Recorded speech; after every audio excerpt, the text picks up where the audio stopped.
శ్రీనిధితో 32 లక్షల మందికి పైగా మహిళలకు 24,000 కోట్ల రుణాలు అందించడం గొప్ప విజయమని మంత్రి సీతక్క పేర్కొన్నారు. శ్రీనిధి అసలు సిసల్ మహిళా బ్యాంక్ అని కొనియాడారు.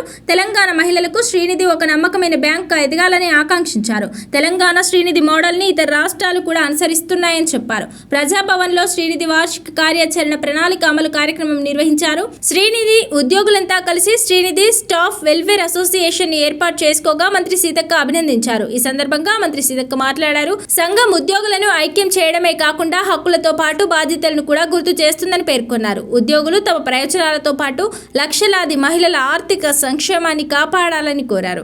రాజ్యాంగం హక్కులతో పాటు బాధ్యతలను కూడా నిర్దేశించిందన్నారు. శ్రీనిధి సంస్థ మన ఇల్లు లాంటిది. సంస్థను కాపాడుకుంటేనే ఉద్యోగుల హక్కులు భవిష్యత్ సురక్షితంగా ఉంటాయన్నారు. 2011లో ఆనాటి కాంగ్రెస్ ప్రభుత్వం ప్రారంభించిన శ్రీనిధి సీఎం రేవంత్ రెడ్డి ప్రభుత్వంలో మరింత బలోపేతం అవుతోందన్నారు.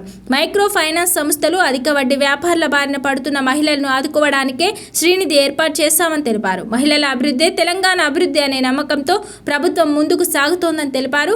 దేశ జీడీపీలో మహిళల భాగస్వామ్యం ప్రస్తుతం 18% పరిమితమైందని, అభివృద్ధి చెందిన దేశాల్లో అది 40% చేరుకుందని పేర్కొన్నారు. తెలంగాణ మహిళలు కూడా ఆ స్థాయికి ఎదగాలని, అందుకోసం ప్రభుత్వం అన్ని విధాల అండగా నిలుస్తోందన్నారు. మాది ఉద్యోగ అనుకూల ప్రభుత్వమని, శ్రీనిధిలో ఒక్కరిని కూడా తొలగించలేదని, ఇప్పటికే పదోన్నతులు బదిలీలు పూర్తి చేశామని, సెర్పులో 100% బదిలీలు నిర్వహించామన్నారు. శ్రీనిధిని బలోపేతం చేయడమే మా ప్రభుత్వ లక్ష్యం తప్ప ఎవరి ఉద్యోగాలను తొలగించడం కాదని పేర్కొన్నారు. శ్రీనిధి మహిళల కోసం మహిళల ఆధ్వర్యంలో నడిచే సంస్థ అని, దీన్ని కాపాడుకుంటూ మహిళల ఆర్థిక అభివృద్ధికి మరింత బలోపేతం చేయాలని అన్నారు. ఈ కార్యక్రమంలో special CS Danakishore, Panchayati Raj commissioner Divya Devarajan, Srinidhi MD Vidyasagar Reddy, deputy MD Srinath, Srinidhi ఉద్యోగులు పాల్గొన్నారు.